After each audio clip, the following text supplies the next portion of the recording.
Two Doors Down. It's about time. In this episode, we're diving into the concept of timelines.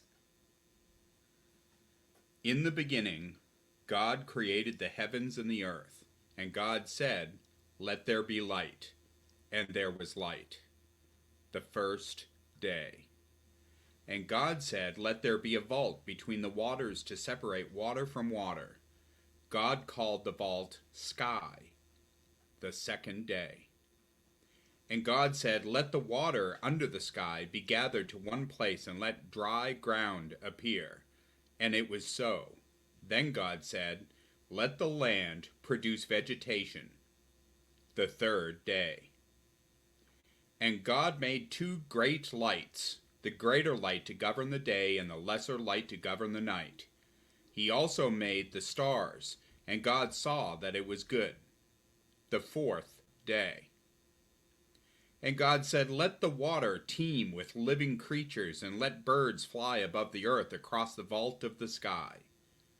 The fifth day. And God said, "Let the land produce living creatures according to their kinds." And God saw that it was good. Then God said, "Let us make mankind in our image, in our likeness, so that they may rule over the fish in the sea and the birds in the sky, over the livestock and all the wild animals." God saw all that he had made, and it was very good. And there was evening, and there was morning, the sixth day.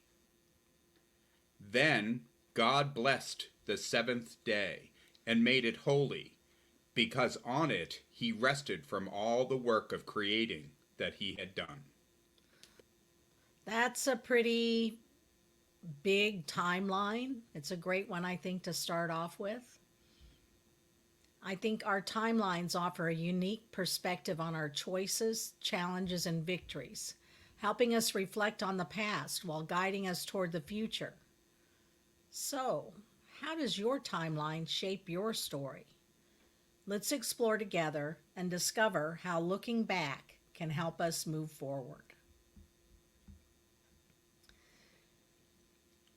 Chris, we've got some problems in Alabama. Boy, don't we. It's just rife with them. But you're not going to believe this. In 2018, executioners punctured Doyle Lee Ham with needles for 2.5 hours before calling the execution off because they could not access a vein. His attorneys had warned that the state would encounter problems because Ham's veins were compromised from cancer. Oh, well, that's interesting. I mean, he's got cancer, maybe.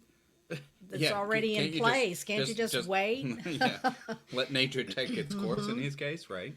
Photographs of Ham taken afterward showed needle wounds all over his body, including 6 on his groin, which was badly bruised where executioners had attempted to access a central vein.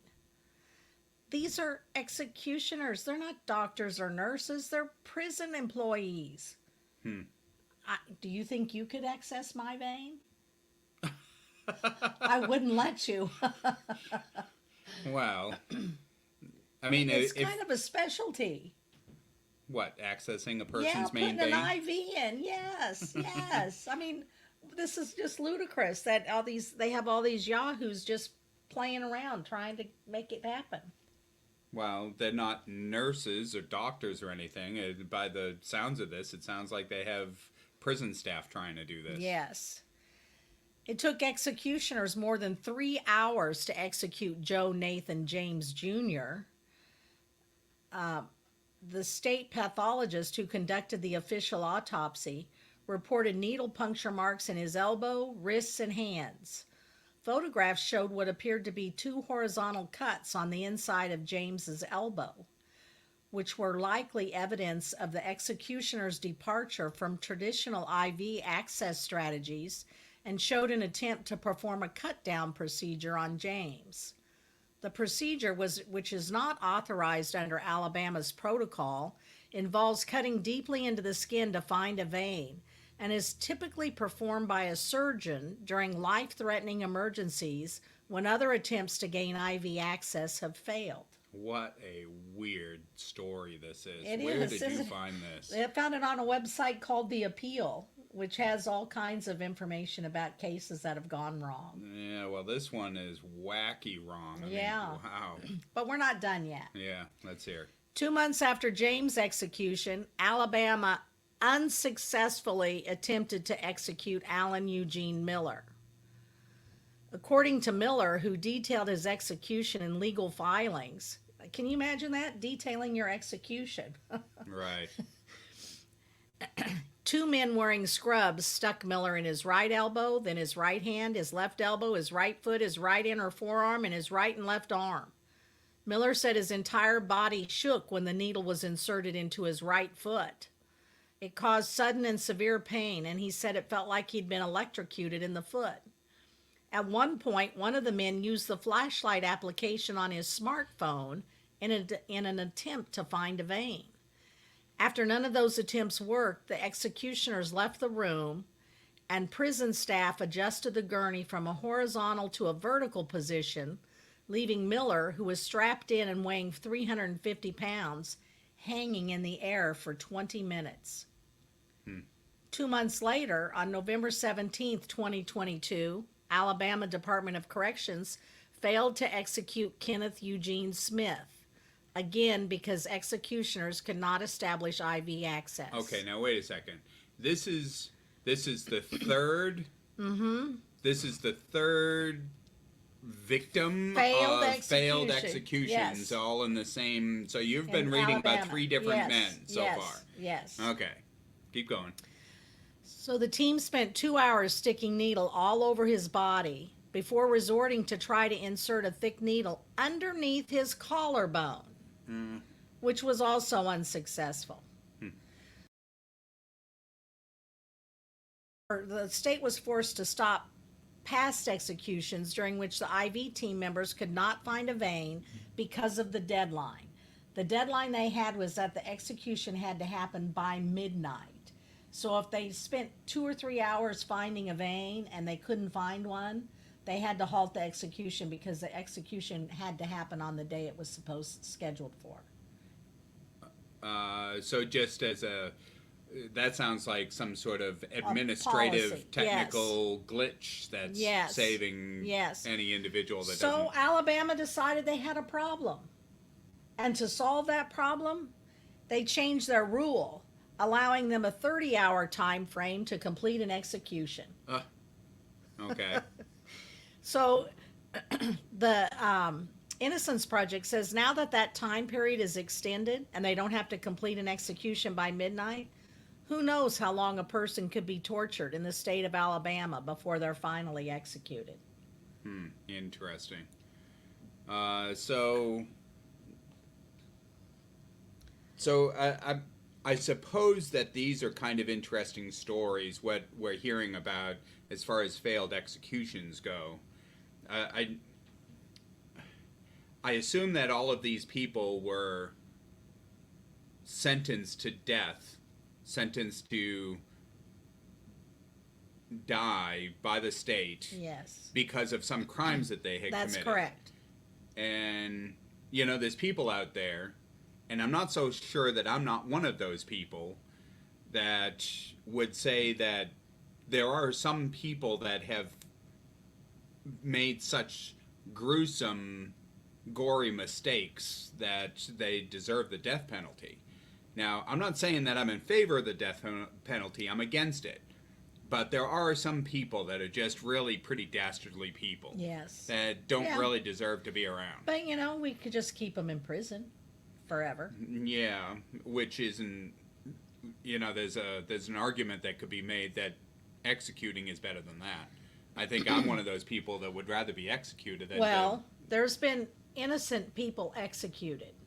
And I think if we execute just one person that's innocent and we later find out they're innocent, that's enough to make the death penalty off the table. Okay. You can't kill somebody and find out later that you made a mistake. You can't fix that. You can't undo it. But I think that it's also important to note that there's an opposite argument to that. Because that argument you just made is a valid one, I think. But the opposite, the flip side of that coin is how many murderers guilty of first degree murder should we allow off of the let them go and get off the hook, where they would go back out into our society and I maybe don't murder think we're somebody talking else. about letting them off the hook. I think we're talking about keeping them in prison for life. So We're you're not saying set them free. um okay, I suppose you're making a good point there, that you could you could convict somebody of first degree murder And send them to life in prison without parole. It and happens put all the everybody, time. yeah, put anybody that's guilty of it, just put them in prison I forever. mean, if you get sentenced to a life in prison in the federal prison sentence, it's automatically no parole. So, I mean, it happens all the time anyway. Interesting. So do you think there's no deterrence? I don't think there is. I don't think the death penalty is a deterrent. No, I don't think so No. either. I think the people that commit murders, all people that commit murders, I think that they commit murders because they've lost control of themselves. That's true. And I think that if we did a study, and actually this appeal website is doing a study on felony murder, I think that the majority of people who get convicted of felony murder are young, stupid kids who really I wouldn't put in the same category as some of these people that deserve life in prison without parole. So I just think felony murder is a way to lock people up that don't deserve to be locked up. And I think the death penalty is atrocious and inhumane and unchristian. And anyway, I could talk about that forever. But today we're here to talk about. Well, I wonder, when it comes to crimes and people that maybe even commit heinous crimes like murder, is there a redemption available? I think there's always a redemption available. I mean, if you're a Christian, I think that's what we believe. Well, I believe that too. But that's not an easy thing to embrace. Well, all the right things are not easy to embrace.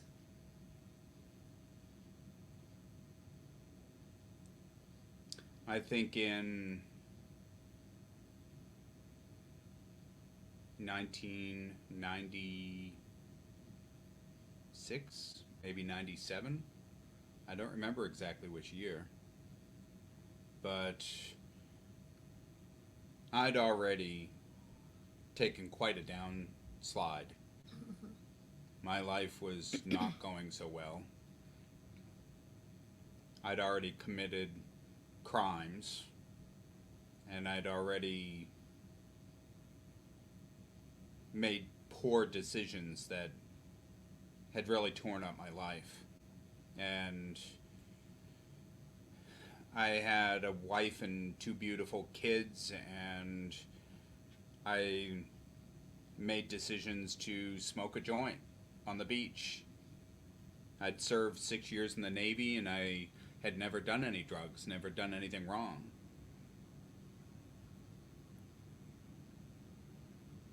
But somewhere along the way, I fell.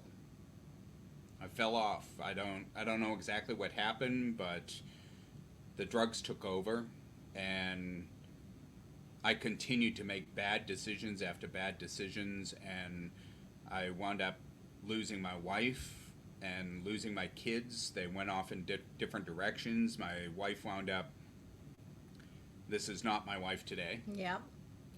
but she wound up digging through dumpsters out in Idaho, and I was back in Massachusetts, and our daughter went to California, and my son was in foster care, and I didn't know what to do next, and it was a rough situation, and I wound up having maybe 38 cents in my pocket, and I was so depressed and I just wanted the pain to end.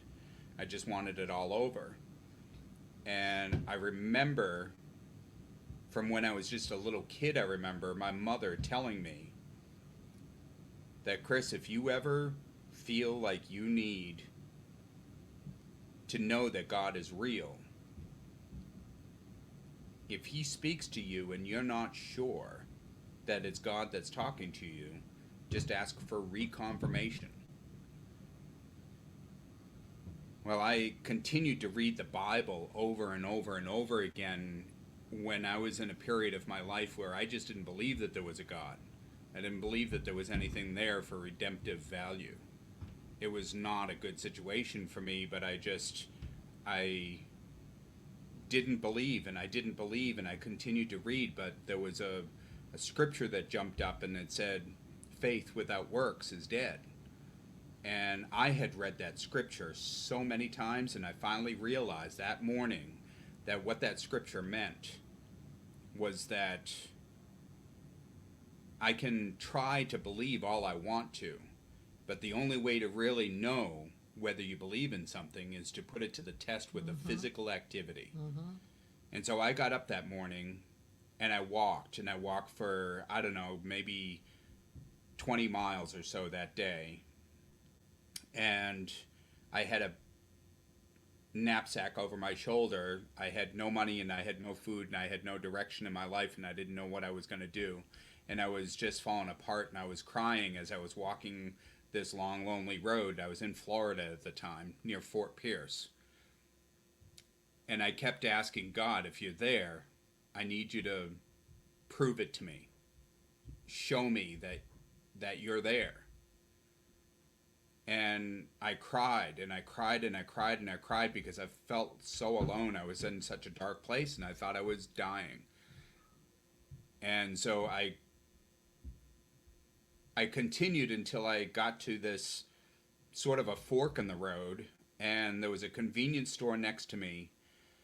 And I sat down on a bench. I was fairly tired from walking all that distance, and I sat down on that bench and I didn't know what to do, and I just kept asking God, what am I going to do? What direction would you have me go? What am I going to do with my life? And this guy came from behind the convenience store. It was the strangest thing because he just appeared from out of nowhere, and then he walked up to me, and I thought to myself, he must be walking toward the beach or he's going somewhere. And he walked and walked and walked, but when he got to me, he stopped. Like I was the final destination where he was going to. And he was a black guy, skinny old black guy, and he started asking me questions. He said, well, where are you going? What are you doing? What's happening? And I told him my story. And I was beside myself. I didn't know.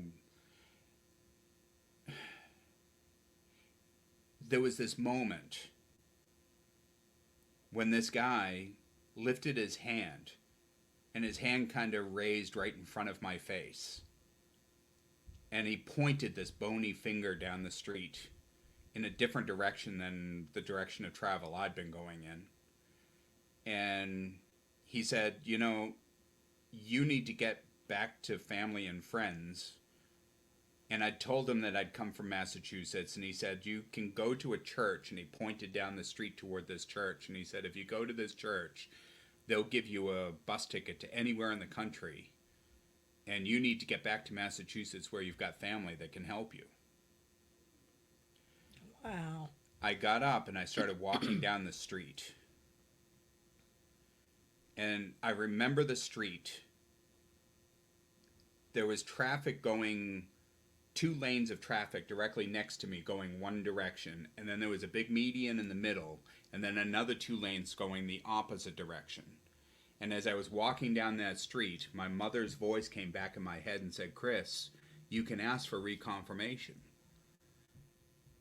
And I prayed, you know, God, if that was you back there, that was pointing me a direction, I need reconfirmation. I need to know. I need to know beyond any doubt that it was you.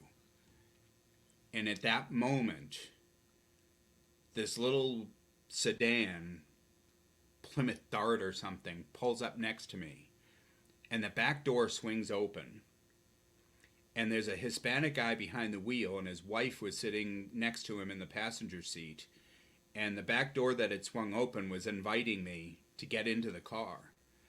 And I looked at the driver, and the driver said, "Hey, man, do you need a ride?" And I thought, sure, why not? So I threw my bag in, and I climbed into the back seat. Mm-hmm. And we pulled away, and this guy looked in the rearview mirror back at me. And all I could really see was his eyes in the rearview mirror.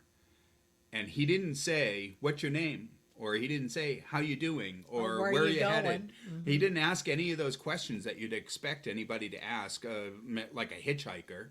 But instead, he looked into the back seat and he said, "You know, the funniest thing just happened." And I just looked at him in the mirror, and he says, "We were driving down the other side of the street going the opposite direction, and God came into our car." Wow. And told my wife and I that I had to turn around and come over here and offer you a ride.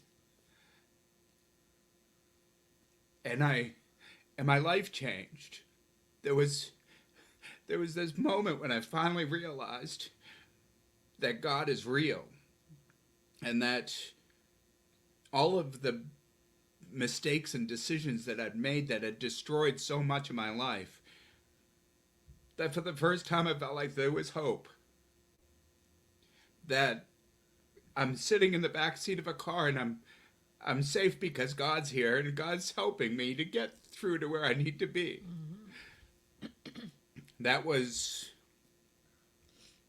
20, almost 30 years ago. Wow. And I wish, the story is so rich. There's so many things that happen. Even on that day, I had some guy that lived in Down East Maine that was driving a semi-truck, and he happened to be leaving Florida, and he was going back to Boston. And some weird coincidence that he would call me and tell me that he was moving in that direction and that I could catch a ride with him. And the next day, I found myself in Boston with a job. Wow. And the next week later, I had a car. And I had gainful employment, and I had a roof over my head, and things changed and changed and changed and changed so stinking quickly. It was a moment. Yeah. That is a pivotal, specific moment in time. I have a timeline that goes all over the place, but that particular point in my timeline changed everything.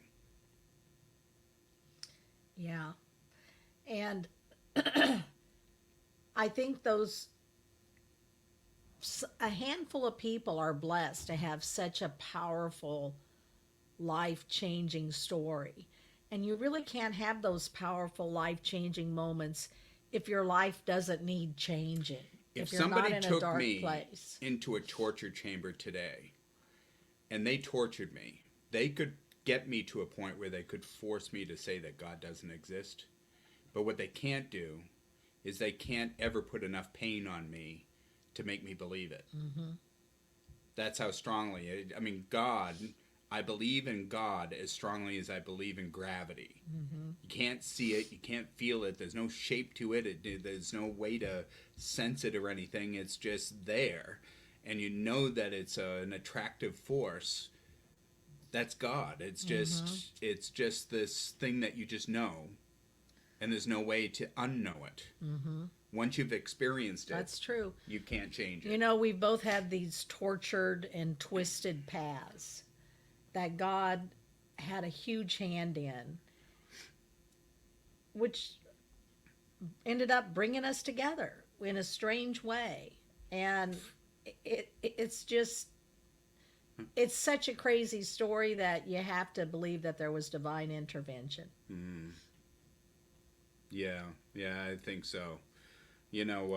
I was doing some research during this getting up to speed for our episode this week, and you know, many books are written with this chronological order to the events that are in the book, and that makes those books, and just about almost all books, maybe all books, timelines. Yeah, and you know the funny thing is, the hardest part of writing my memoir was figuring out the timeline. I had it starting and stopping in so many different places until finally I found the sweet spot. And you knew it. Yeah. You knew the story. You knew it inside and out, Yes. backwards and forwards, and it's still difficult to try and pin down a timeline. Yes, it was the hardest thing I had to do to get that book printed. Timelines are awesome for that. It's also awesome because, well, I like to think of a timeline as beginning in the past and stretching into the future. Yeah. And that it doesn't just stop. It's something where you have this record of what happened in the past so that you can see what the precedence is and be able to extrapolate that into the future and figure out what direction are you going with this. Yeah, you know, I think it's like a road trip. And you know, we love to go on road trips in the car. But you can look in the rearview mirror and see where you've come from. And you can look out the front window to see where you're going. But that horizon constantly changes. You can never reach it. It's always a moving target. Right. And you know, the funny thing is I picture a timeline as having a spatial relevance, and sort of maybe the best way to describe it is a timeline is not a line that just goes in one direction. It's not like if you have a piece of paper and there's this one dimension to it, just a length, and that's it. It's got length, and it's got width, and it's got depth, and it's got... And it turns around on itself, and sometimes you have to go back and come back again. And squiggly, and it bounces off of things. It caroms like a pool ball on a pool table. It hits into things. So, you know, here's an experiment, and I challenge you, or anybody, even our listeners, to try this. Start with just a dot on a piece of paper or whatever, but start with a dot and label that dot with your birth date, for instance. So I was born on December 7th, 1966, and I would put that on that dot, and then start drawing a line. And you don't have to draw too far, maybe an inch or so is all you really need to draw, but somewhere just stop, arbitrary for whoever it is that's doing this experiment, but stop and put another dot, and then label it with whatever the most significant event that happened in your childhood, let's say. And then from there, if it was because if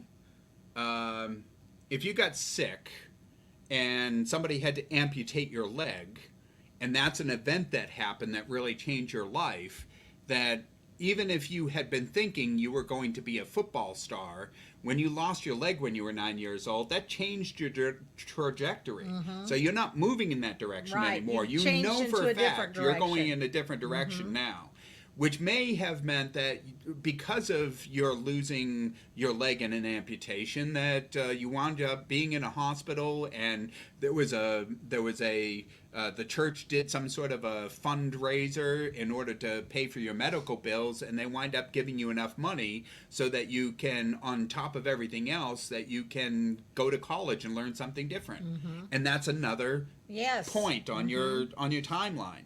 Well, somewhere along the way, you're going to bump into somebody, a person that changes you. Yes. And you're going to change them, too. And every time you have one of these little caroms with some event or a person, that your timeline changes, and it changes in a whole totally different direction in some cases. Yeah.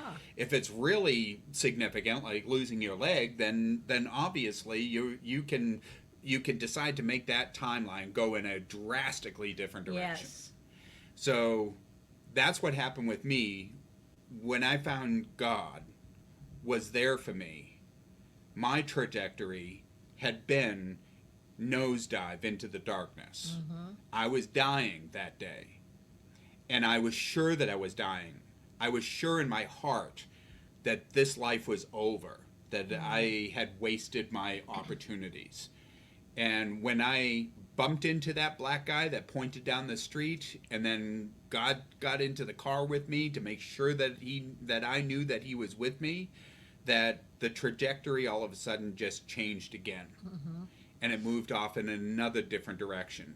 Somewhere in that trajectory, I didn't know it at the time, but God knew that in 2008, I was going to bump into somebody that was a felon, that was just getting out of prison, and that I would marry her, and that we'd be doing this podcast today. Yeah. Fascinating. The It is timelines fascinating. is all about that. You know, the crazy thing is, when I was a little girl, you know, we'd always talk about where we wanted to go. And I always said, I need to go to Maine. I want to go to Maine. I need to go to Maine. And I didn't know why I needed to go to Maine. And then when I was in prison and I decided when I got out I wanted to leave Kansas City, I said, I'm going to go to Boston. So I got the job in Boston and I met you. And you had grown up in Maine. Right. So I think my whole life I was trying to find you. Right. Until I finally did. Yeah. Yeah. And your life, you had a timeline that went all over the place, but your timeline, I mean, yes, the prison escape and you going to prison and all that brought you to me and me to you, but there was 28 years of marriage and raising children and everything else before that. Yes. And your dad getting burned when you were 5 years old, that's a major carom that pushed your life and your psychology and your mental, your awareness and everything else, pushed it in directions that you would not have seen, you would not have experienced had it not been that way. Perhaps all of us do. I'm sure we all do. So the blessing here is that sometimes when you carom into somebody, then you carom them, you bounce them into a trajectory, and they bounce you into a trajectory, and it just so happens that both trajectories are right side by side going in the same direction. And that's where you and I are. We've stayed in each other's trajectory for the last, 15 years? Yeah. 15 years in a couple weeks is our anniversary. That's fascinating that people have those events that happen. And it doesn't have to be marriage. Yeah. There's lots of different things. There's businesses that you run, and you have a secretary that works for you that you work together for the last 20 years. Right. You know, there's all kinds of things. So it is amazing. It is amazing. I think timelines. Timelines are fascinating, if you ask me. I think so too. As I was doing some more research, I found this was sort of interesting. And we'll have to get a photo and put this in here. But Stories That Move Mountains is the name of the title of this book. And it's what I would have thought is, by reading that title, I would have thought that this was filled with like short stories or something. But that's not the case. This is really more of like a technical self-help book. It's more like a college study of how you can put a story together that's going to change the world. Ooh, so I thought, fun. As I was reading I remember buying that book, but I don't think I've ever opened it. As I was reading through, there's page 64, it talks about traceability, and it says the traceability is the context of visual story. Traceability in the context of a visual story means that you can draw a line from why something needs to be done to what to change, and then forward to how you intend to accomplish it. So from why to what to how. So traceability is in the context of a visual story means that you can draw a line. Okay, and we're talking about timelines. You can draw a line from why something needs to be done to what to change, and then forward to how you intend to accomplish it. I love it. Now, that's kind of interesting because the author of this book did a lot of interesting suggestions. I mean, I wish that I could just sit here and read the entire book to our audience because there's so much stuff here. But on page 176, there's a section here with a subtitle that says, Decisions Take Time. Oh. to understand how much time your audience will take to come to a decision. That's one of the most important things that you can identify while you're trying to come up with some content, a story that you're going to share. Some people just need time. Trying to rush them will just get you quickly to a negative answer. This does not mean you tell them the story once and then wait. You need to think about how to give them the content and then return to remind them. The familiarity born of time can ultimately lead to a decision. Which this is all segueing to felony murder, which is the next segment. That's correct. Of our podcast today, our episode. Now, why is all of that, what I just said, relevant?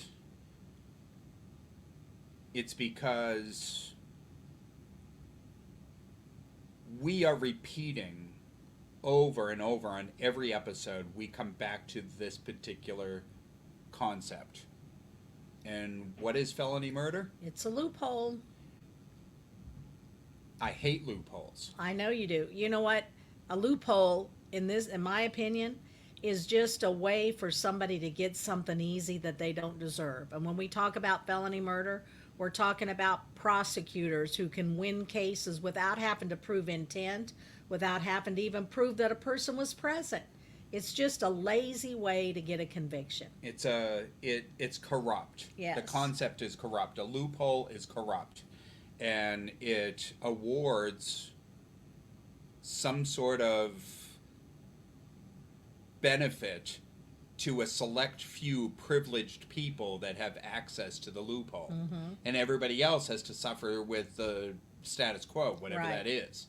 And so prosecutors in the United States it doesn't happen anywhere else in the rest of the world. No, and I have a bunch of statistics I'm putting together.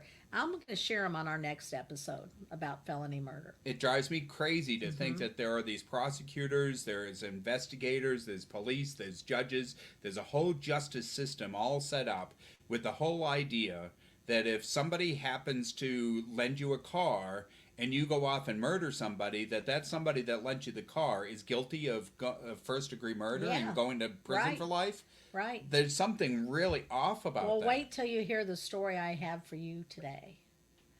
But first, let's just remind everyone that this felony murder segment is inspired by John Maynard.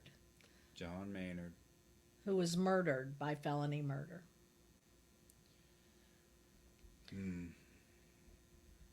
Timothy Jones wasn't supposed to be home for long. Nearing the end of his first year at Lincoln University in Missouri in 2013, Jones, a 6'1" student, realized he needed a break before summer classes began, so he decided to return to his hometown of Chicago for a few weeks. While he was there, he drove 2 friends to collect some money from another friend. But when this man threatened to get his gun, Jones and the other 2 men left the apartment.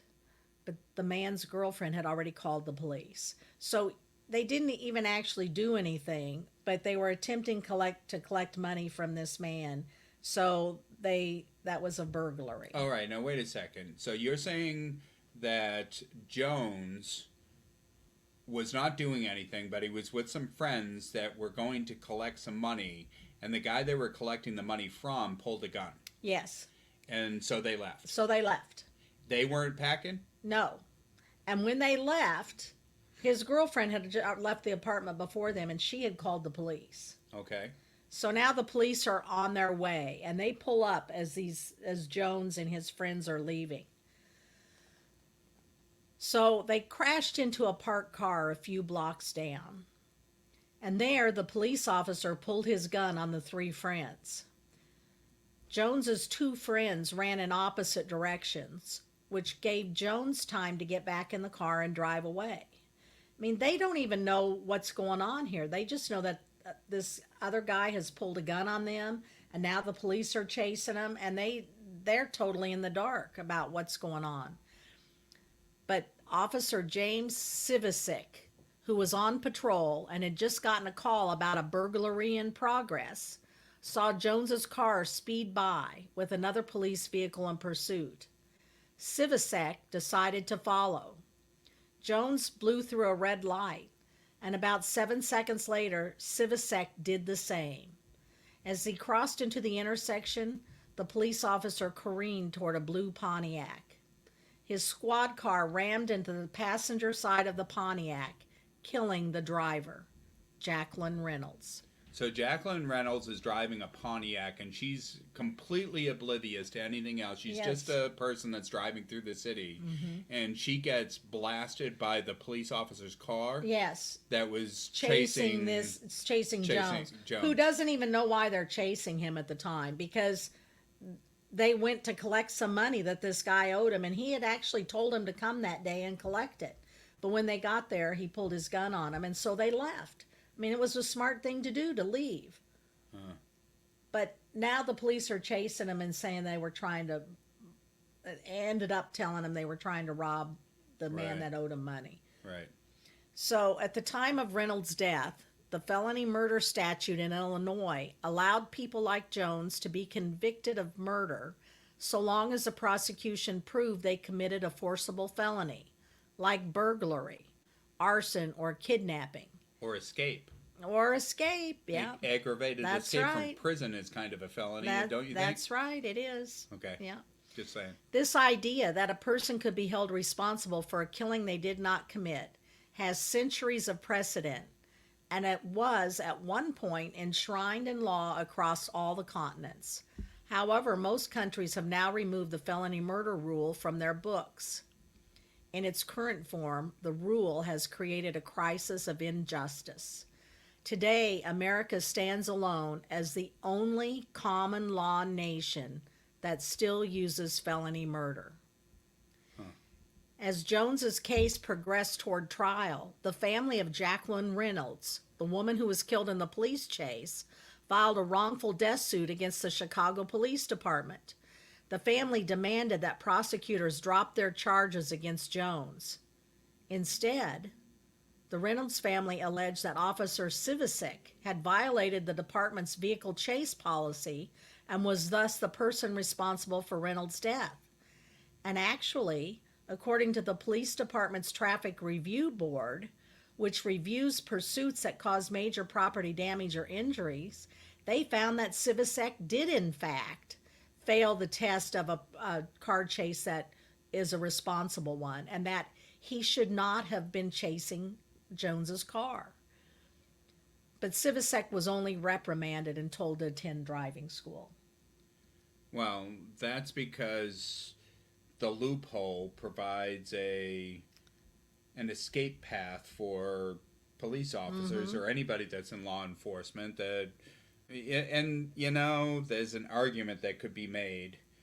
Fair enough. They have a tough job holding down the fort. That, protect and serve is not an easy thing. And sometimes you have to make decisions in a split second and not know exactly how the outcome is going to go. And maybe felony murder gives them an opportunity to get out from under responsibilities that otherwise would maybe even destroy their lives.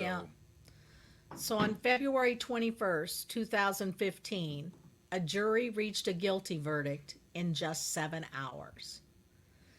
At sentencing, Judge Wilson called Jones a colossal waste. "You're a smart guy and a dumb crook," the judge said. "And every time you were caught and pointed out to be a dumb crook, you continued. You upped the ante. Maybe you were a good son, a good boyfriend, a good friend, but you are a horrible citizen." And he sentenced him to 28 years in prison. Now, the interesting thing is that in 2021, the Illinois state legislature passed the Safety Act, which prevents the state from using the felony murder rule in cases similar to Jones. They can still use felony murder when someone kills someone, but you have to have a little bit more direct action in the actual murder. So they passed this reform so that today Jones couldn't be sentenced under the felony murder statute. His case doesn't meet the requirements.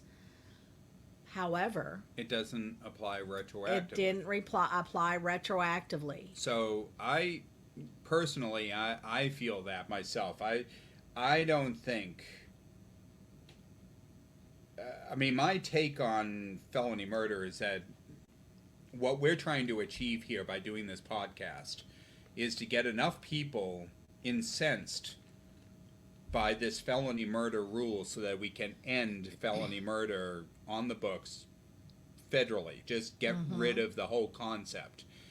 However, I feel pretty strongly that it should not apply retroactively, except for on particular cases. I think it should apply retroactively on review. So this particular law said it cannot apply retroactively.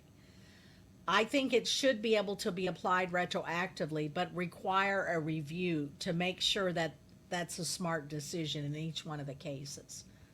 So Jones has a clemency petition that he's submitted. So, you know, he's trying to find a way to get out of prison, but I think it raises a good question, which we've talked about a little bit. Should people remain incarcerated for laws that are now deemed unjust? You think that we shouldn't just blanketly let everybody out if the law changes. I think that there should be an avenue there where each case can be reviewed on a case-by-case basis, and then the retroactive law can apply when they decide it makes sense in a particular case. I picked up another book in our home library. It's called The Geography of Genius, Eric Weiner, and I'll be honest, I have not read the book. Okay. But I did read this, and it caught my eye as I was kind of thumbing through everything for research. It is just a statement on a blank page in the prefix of the book, and it's attributed to Plato. Oh. It says, "What is honored in a country will be cultivated there." Oh, I love that. What is honored in a country will be cultivated there. Wow. So in other words, if you believe that felony murder is a reputable, honorable way to treat your citizens, then God bless you, because your country is on a downward spiral. That's right. Or if you have the guts to stand up to it and make a difference and change that when you know that it's wrong, because it's wrong. It is wrong. Felony murder, there's no ifs, ands, or buts about it. It's just wrong. It is wrong. It is absolutely wrong, and it shouldn't be used to treat our citizens. Okay, so they committed a felony, or they lent a car to somebody that else committed a felony. No matter what, I just don't like that we're so quick to just throw somebody in prison for life. Or in this case we discussed today, he was guilty of running from the police, and he was guilty of running a red light. Put him in prison for a while, but don't put him in prison for life, for murder. Right. That's ridiculous. It's absolutely ridiculous. So now it's time to draw a card from our basket and reveal the topic of our next episode. Let's see what time has in store for us. Are you picking through them and finding one you like? Yeah. No. Pendulums. When did you put that in there? I just put it in there, but honestly, I didn't pick it. I didn't. Pendulums. Honestly, I was just fumbling around, and I pulled one out, and it happened to be the one that I just put in there just like 20 minutes ago. I guess that's because that's the story we should be doing. Evidently, pendulums it is. Pendulums it is. Wow, that's going to be interesting. It'll be great, but okay. That's for next episode. So as we close this episode, remember that your timeline is not just a string of dates and events. It reflects your growth, choices, and resilience. Every challenge, every triumph has brought you to this moment, and the road ahead is still yours to shape. Take time to honor your past, learn from it, and let it guide you toward your desired future. Thanks for joining us today on Two Doors Down. Until next time, keep reflecting, keep growing, and keep moving forward. Share your own reflections and stories using hashtag #TwoDoorsTimeline. And join the conversation about how we can make the most of the time we're given. This is Christian and Toby Dorr, reminding you to make an impact with the moments you have. Two Doors Down. It's about time. Subscribe on YouTube at Two Doors Down. For exclusive content, check out our Patreon channel. Our website is twodoorsdown.com.